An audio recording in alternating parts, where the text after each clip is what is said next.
ఉచిత బస్సుకి సంబంధించి సీరియస్‌గా దృష్టి సారించాల్సినటువంటి అవసరం ప్రచారం. వాస్తవంగా చంద్రబాబు గారు, పవన్ కళ్యాణ్ గారు అట్లాగే మాధవ్ ఒకవైపున డైరెక్ట్ కార్యక్రమంలో పాల్గొంటే రాష్ట్ర వ్యాప్తంగా మిగతా చోట్లంతా కూడా పార్టిసిపేట్ చేశారు. ప్రతి ఎమ్మెల్యే, ప్రతి నియోజకవర్గ ఇన్ఛార్జ్, ప్రతి నాయకుడు పార్టిసిపేట్ చేశారు. చాలా బాగుంది. అలాగే మహిళలకు ఒక చక్కటి అవకాశం.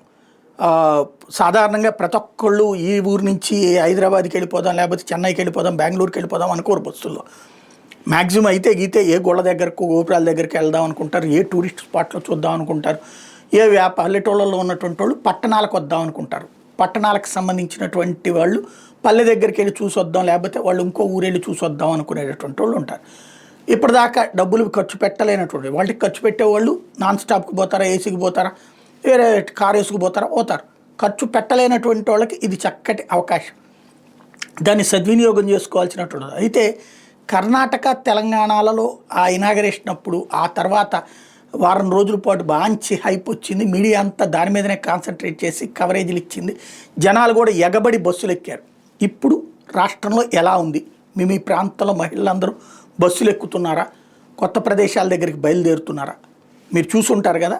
ఆ చూసిన కామెంట్ల రూపంలో పెడితే చక్కగా పబ్లిక్ మిగతా వాళ్ళకి కూడా తెలుస్తుంది.